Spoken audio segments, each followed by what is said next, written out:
मैं यहां जेल से छूटने के बाद जब आया तो इसी मंडावली के ग्राउंड में आया। यहां एक ग्राउंड है और ये जो परिवार जिसकी जोड़ी की बात कर रहे थे हमारे बहुजन सिंगर मेहरा जी, इसी परिवार ने यहां साए की तरह मुझे इस लड़ाई को लड़ने में छांव दी और मदद की। इस परिवार का मेरे ऊपर ऋण है, मैं उसको कभी जिंदगी भर नहीं भूल सकता हूं, क्योंकि छोटी छोटी लड़ाई लड़कर ही बड़ी लड़ाई लड़ी जा सकती है। आज ये लड़ाई काफी आगे बढ़ गई है। दिल्ली में विधानसभा का चुनाव है। दिल्ली चुनाव पे भी मुझे आपसे बात रखनी है। इसके बाद एक कार्यक्रम और है, उस कार्यक्रम में भी हमें पहुंचना है। उधर सामने बहुत सारे सज्जन पुरुष जो हैं, जो नौकरी से रिटायर हुए हैं, उनके आसपास के साथी भी मुझे अशोक जी और दिख रहे हैं। हम महापुरुषों को पूजते तो बहुत हैं, लेकिन उनके दिखाए रास्ते पे कम चलते हैं। अगर हम महापुरुषों को पूजने के साथ उनके दिखाए रास्ते पे चलना शुरू कर दें तो शायद हमें किसी परेशानी के लिए किसी के आगे हाथ ना फैलाना पड़े, क्योंकि डॉक्टर बाबा साहब अम्बेडकर भारतीय संविधान में इस तरह की व्यवस्था कर गए हैं कि जो आदमी गरीबी, बेबसी, लाचारी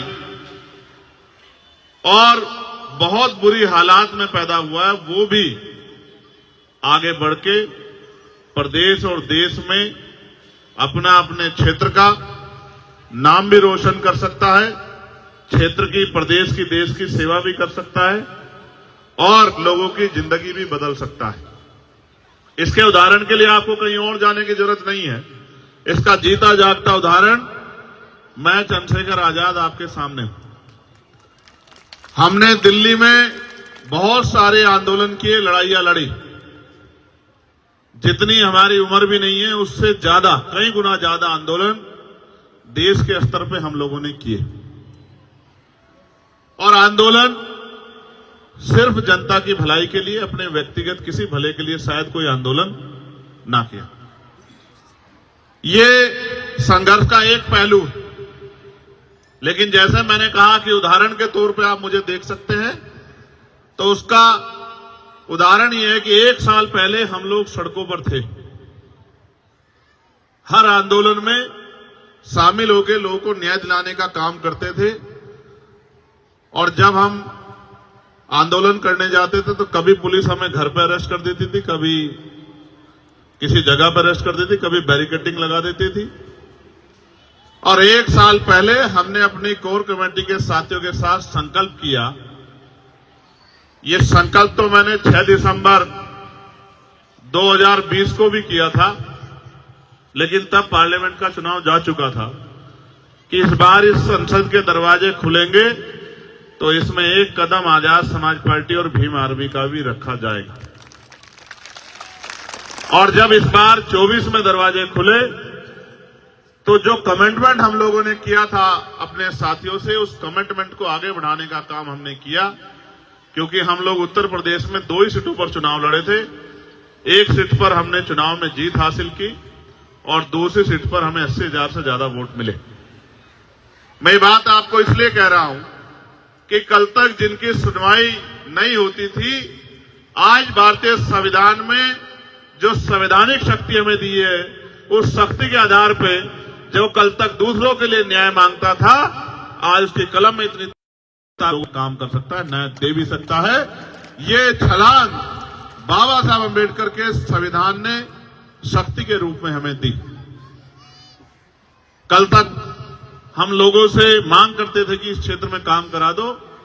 आज संवैधानिक शक्ति की वजह से एमपी बजट हमारे पास है कि हम अपने क्षेत्र में जिस गली सड़क को देखते हैं कि इस गली सड़क के बुरे हाल हैं, तो चंद मिनटों में अपने क्षेत्र के अधिकारियों को कह के अपने बजट से उस सड़क को बनाने का प्रस्ताव जो है पारित करते हैं और 1-1.5 महीने के अंदर वो सड़क जहां गारा, मिट्टी, कीचड़, गंदगी परेशानियां होती है, वो इस तरह की बनकर खड़ी हो जाती है कि उस सड़क पर चलते हुए आदमी जूते भी ना हो तो नंगे पैर चलते हुए अपने आप को अच्छा महसूस करता है कि हमारी सड़क अच्छी है। ये अवसर अगर पैदा हुए हैं तो ये संवैधानिक शक्ति इसके आधार पे पैदा हुए हैं। जैसे पढ़ लिखकर हम लोग, अगर हमारे दादा परदादा गांव में खेती किसानी, मजदूरी, सफाई का काम या और भी कोई काम जिसको कर कर अपना जीवन गुजर बसर करते थे, लेकिन आज इस देश में संविधान की वजह से अवसर है कि एक किसान, मजदूर, गरीब परिवार का बेटा भी पढ़ लिखकर डॉक्टर, इंजीनियर, आईएएस, आईपीएस, वकील, जज बन सकता है। आज अगर झोपड़ियों से निकल के ये महलों तक का सफर तय हुआ है तो ये बाबा साहब अम्बेडकर के 4-4 बच्चों की कुर्बानियां और भारतीय संविधान में जो अधिकार शक्ति हमें मिली है, ये उसी की वजह से संभव हो पाया। लेकिन मैं ये सोचता हूं, एक डॉक्टर, इंजीनियर, आईएएस, आईपीएस बनने के लिए तो कई साल मेहनत करनी पड़ती है, 10-12 घंटे खर्च करने पड़ते हैं, ये तो मेहनत का काम। और लोकतंत्र जब नहीं था, राजतंत्र था, तो राजतंत्र में तो उससे भी कठिन था। उसमें युद्ध होते थे, तलवारें चलती थी, भाले चलते थे, बंदूकें चलती थी, तोपें चलती थी, हजारों लोग जान जाती थी, धरती रक्त रंजित हो जाती थी, तब जाके राज बदलता था। अब तो बाबा साहब अम्बेडकर के आशीर्वाद से पहले बैलेट का बटन दबा, बैलेट में मोहर लगाकर और अब ईवीएम का बटन दबाकर आप इस राजकाज को बदल सकते हो। कितना आसान कर दिया। लेकिन जैसे मैंने कहा कि पहले युद्ध करने के लिए तलवार चलानी सीखनी पड़ती थी, भाला चलाना सीखना पड़ता था, बंदूक सीखनी पड़ती थी, बंदूक खरीदनी पड़ती थी, तलवार खरीदनी पड़ती थी, तोप खरीदनी पड़ती थी। अब तो कुछ भी नहीं खरीदना। अब तो बस अपनी उंगली को इतना तैयार करना है कि जिस बटन को दबाकर हमें शक्ति मिलती है उसी बटन को दबाना, बस दूसरा बटन नहीं दबाना। इतना छोटा सा काम। हमारे महान पुरुषों ने तो ये भी कहा कि राजनीति में हिस्सेदारी नहीं करोगे तो उसका सबसे बड़ा नुकसान ये होगा, उसका सबसे बड़ा दंड ये होगा कि अयोग्य लोग आपके ऊपर शासन करेंगे। हमारे लोगों ने इस बात को नहीं समझा। हमारे लोगों ने राजनीतिक शक्ति दूसरे लोगों के हाथ में दे दी और इंतजार करते रहे कि ये हमारी जिंदगी बदलेंगे। इसी का खामियाजा हम लोगों को भुगतना पड़ा। मैं आपसे कहना चाहता हूं, जो बहुत दिन पहले डॉक्टर बाबा साहब अम्बेडकर कह के गए थे कि political power is the master की, राजनीतिक सत्ता वो चाबी है जो आपकी सारी परेशानियों का हल कर सकती है। राजनीतिक सत्ता वो सुनहरी चाबी है जो आपकी सारी परेशानियों का रास्ता खोलकर आपकी जिंदगी को आसान कर सकती है। लेकिन हम लोगों ने इस बात को नहीं समझा और जहां जहां समझा वहां हमारे दुख तकलीफें भी खत्म हुई और हमें ताकत भी मिली। लेकिन नौजवानों में तो भीम आर्मी आजाद समाज पार्टी के साथियों ने संघर्ष करके ये भावना पैदा कर दी है कि वो कोई और बटन नहीं दबाना चाहते, वो अपनी मुक्ति का, अपने लिए शक्ति का बटन, आजाद समाज पार्टी का बटन दबाना चाहते हैं। ये भावना नौजवानों में तो भीम आर्मी आजाद समाज पार्टी के संघर्ष से पैदा हो गई। आज ये देखो, जो बड़ी बड़ी पार्टियां कभी जाती नहीं थी, जिनके पीछे खड़े होकर लोग राजनीति करते थे, हमने पिछले 7-8 साल से संघर्ष करके एक नया ट्रेंड बनाया है कि अगर आज कहीं कोई घटना होती है तो सारी पार्टी भागने का कोशिश करती है कि जाओ जाके दुख तकलीफें दूर करो। मैं कुछ घटनाएं रख देता हूं। हाथरस की घटना हुई, कोई जाने को राजी नहीं था। मैंने और हिमांशु जी ने मोर्चा लिया कि हम लोग हाथरस चलेंगे। हम लोग हाथरस के परिवार से विकट परिस्थितियों में मिलने गए। मोर्चा लगाया गया कि पुलिस को किस तरह से, पुलिस की आंखों से बच के जाना है, और मोर्चा सफल भी हुआ। जब यहां पकड़े गए टोल पर छजारसी के, तो पुलिस के पकड़ने से पहले सरकारी बस में चले गए। सरकारी बस को घेरने से पहले कपिल जी के जरिए मोटरसाइकिल के रास्ते अलीगढ़ चले गए, और अलीगढ़ में जब मुख्य द्वार पे पुलिस खड़ी थी तो दीवारें को टाप के पिछले दरवाजे से अस्पताल चले गए। और फिर जब यहां हमारी बच्ची जो है, हमारे डिमांड पे हमने कहा एम्स ले आओ, एम्स की बजाय सफदरजंग लाई गई।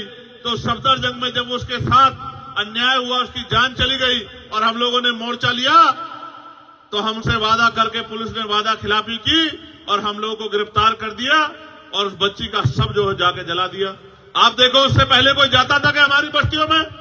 अगर जाता था तो चुनाव के समय जाता था, क्योंकि चुनाव के समय हमारी उंगली में वो शक्ति होती है कि जिसे चाहे कुर्सी पर बिठा दे और जिसे चाहे जमीन पर पटक दे, किसी का भी अहंकार तोड़ दे और किसी भी गरीब को कुर्सी पर बिठा के उसके कलम में ताकत दे दे।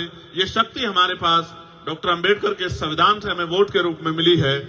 तो जाते तो थे लोग, लेकिन तब जाते थे जब हमारी जरूरत उनको होती थी, जब उनकी जरूरत हमें होती थी तो हमसे मुंह फेर लेते थे। ये ट्रेंड अगर आज बदला है, चाहे संभल का मामला हो, चाहे हाथरस का मामला हो, और चाहे यही मैं नागल की गवाही देता हूं कि जब नागल में 9 साल की हमारी बच्ची पर जुल्म हुआ तो किसी की आंखों में आंसू नहीं आए।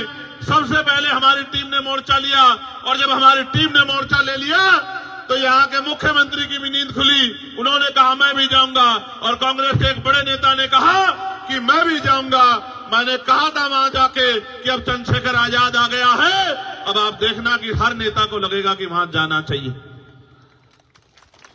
जो मीडिया भी उस घटना का नजरअंदाज कर रही थी, आपकी शक्ति के सामने मीडिया ने भी कहा कि अन्याय हुआ और उनको जेल जाना पड़ा।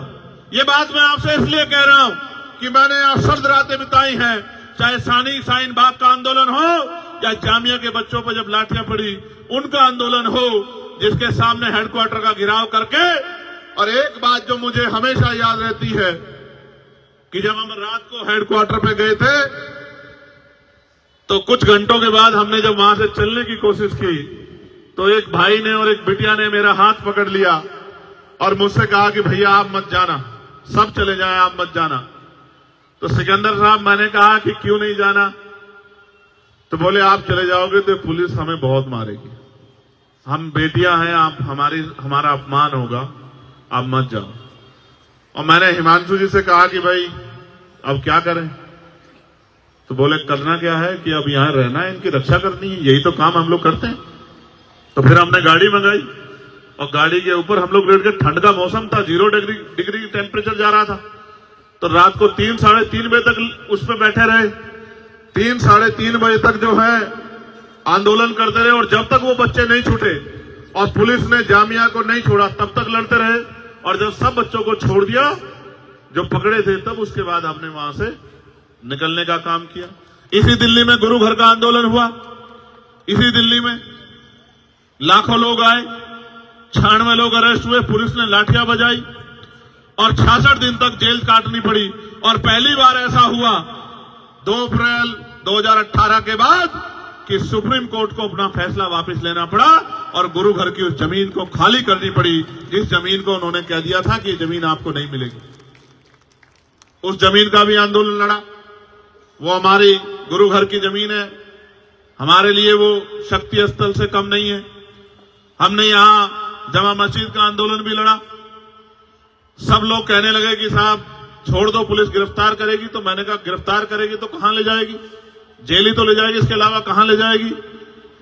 तो जेल गए, अब जेल गए, लाठियां भी खानी पड़ी। अब पुलिस सरकार की होती है। अभी अब केंद्र में हम लोग नहीं है, यहाँ की पुलिस केंद्र सरकार के अधीन है। जिस दिन हम लोग केंद्र में होंगे तो वो बेचारे हमारे हिसाब से काम करेंगे।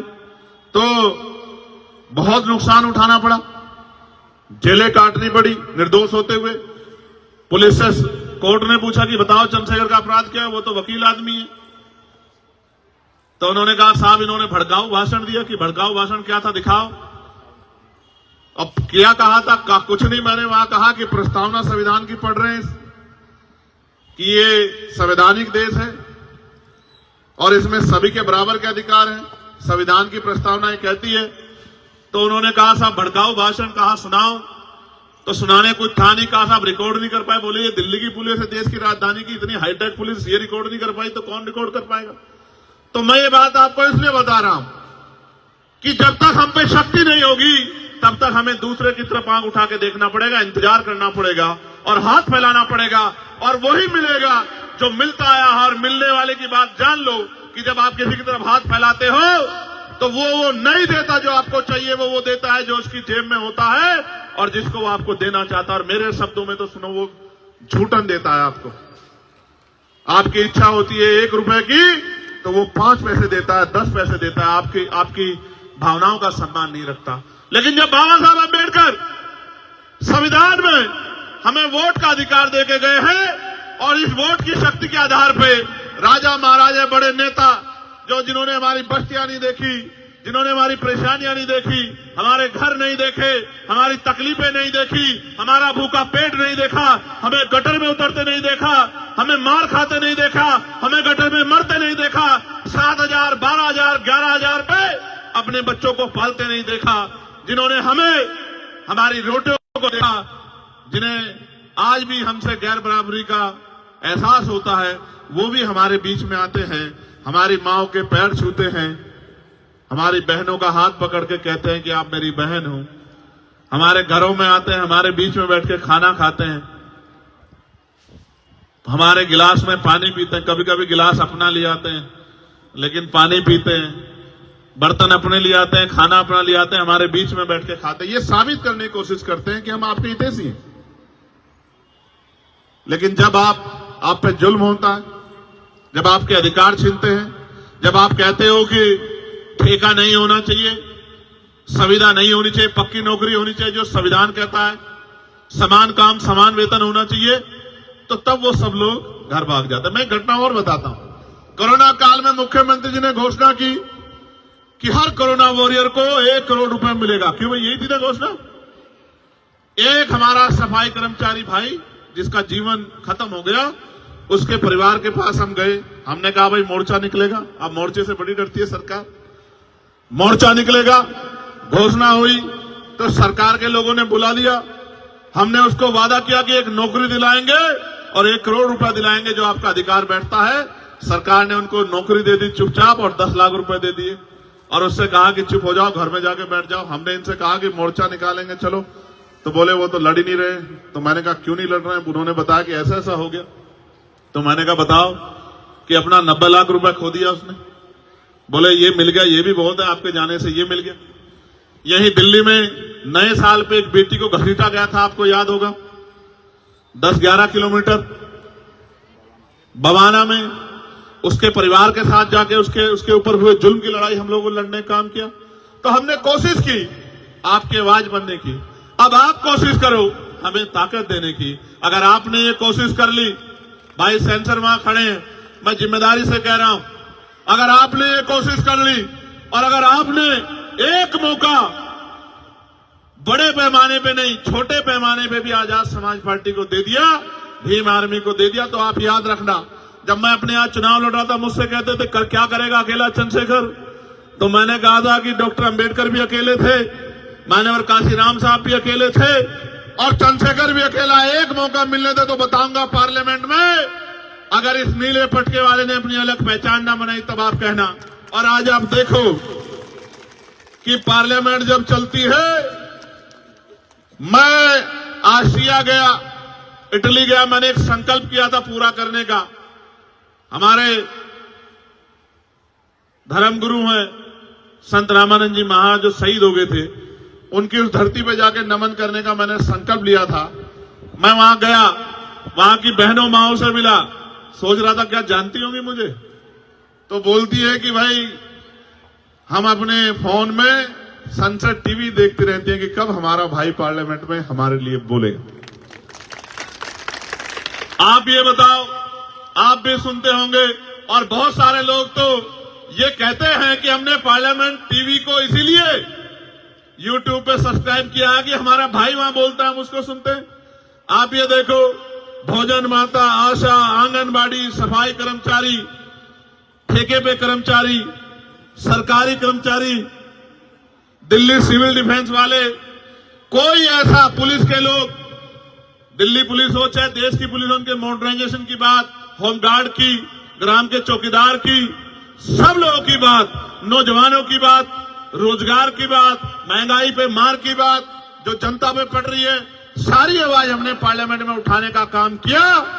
और आज ये हालत है कि कल तक कोई जो जय भीम नहीं बोलता था, अब मैं पार्लियामेंट में जाता हूं तो ऐसा लगता है सारे जय भीम वाले हो गए, इधर वाले भी और इधर वाले भी।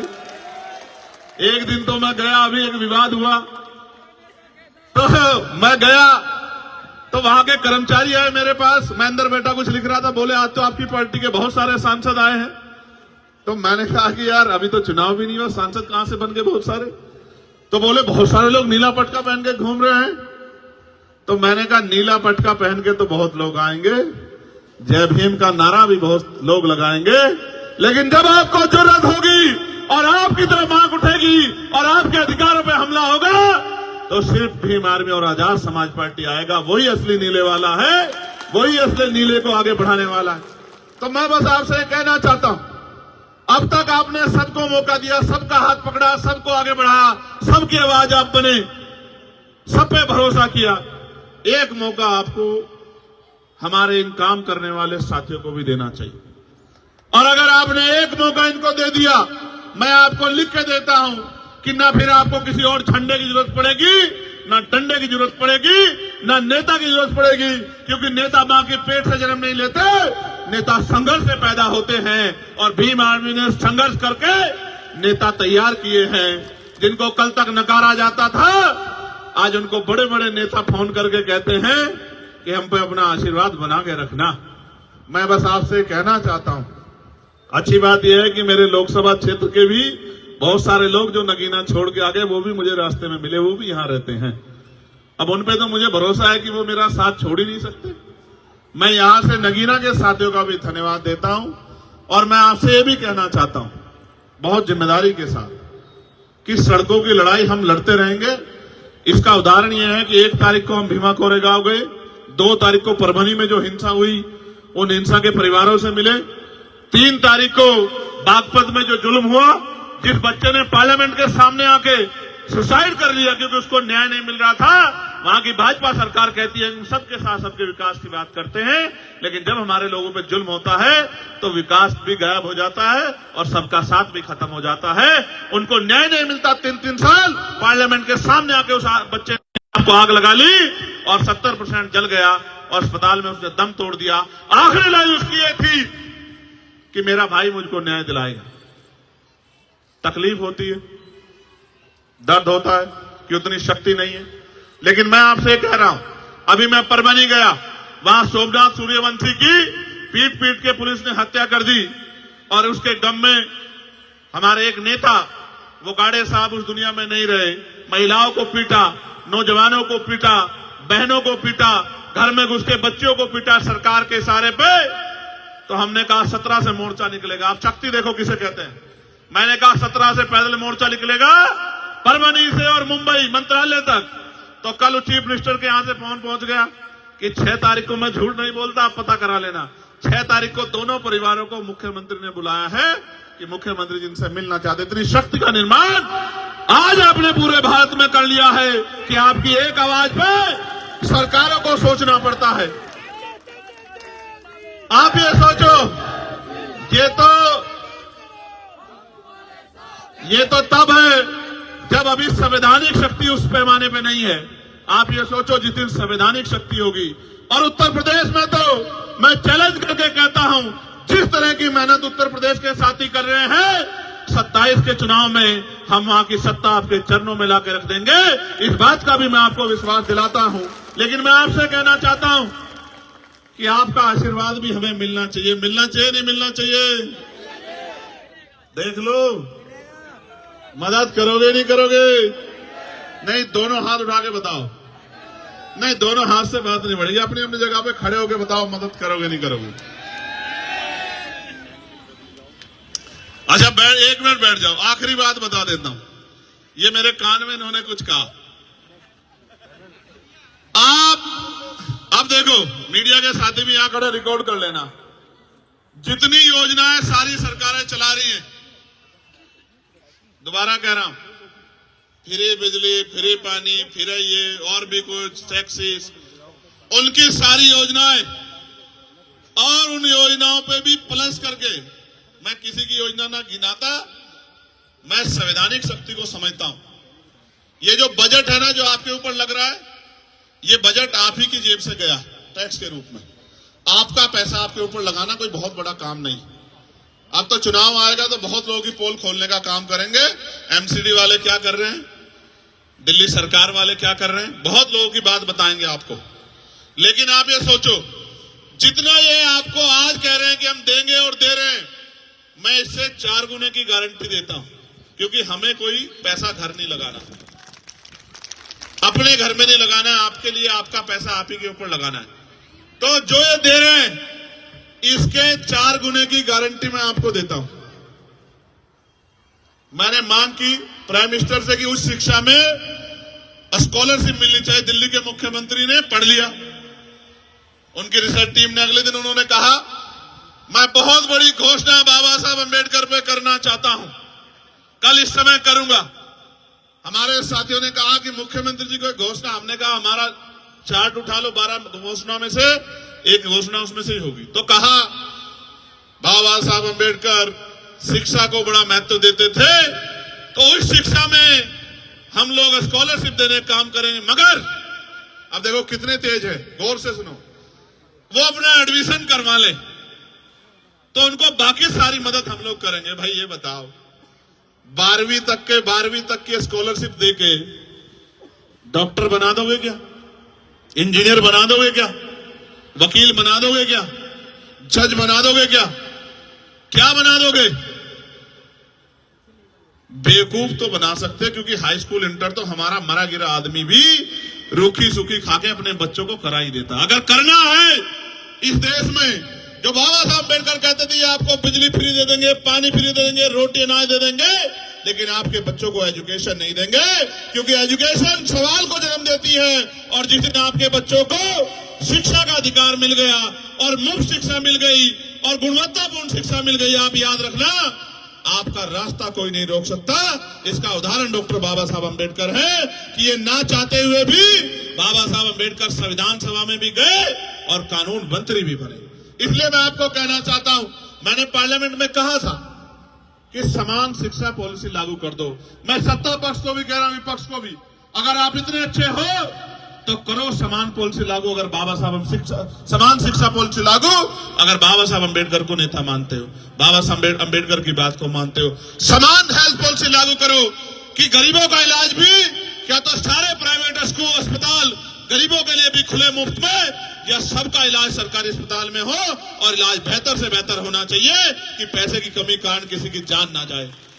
होना यह चाहिए कि गरीब के बच्चे को एजुकेशन वो कभी तक ले, गुणवत्तापूर्ण एजुकेशन, और वो इतने कम दामों में मिलनी चाहिए, किसी की जेब ना कटे। हमने तो देखा अपने आप से कि बड़े स्कूलों में, प्राइवेट में हमारे लोग हिम्मत करके भेजते हैं। मेरी माएं पेट पे कपड़ा बांध लेती हैं, एक टाइम का भोजन काट के अपने बच्चों को पढ़ाती, क्योंकि बाबा साहब क्या कह गए थे। लेकिन सच ये है कि ये सारे काम आपके आसान हो सकते हैं अगर आप अपनी राजनीतिक ताकत बना लो।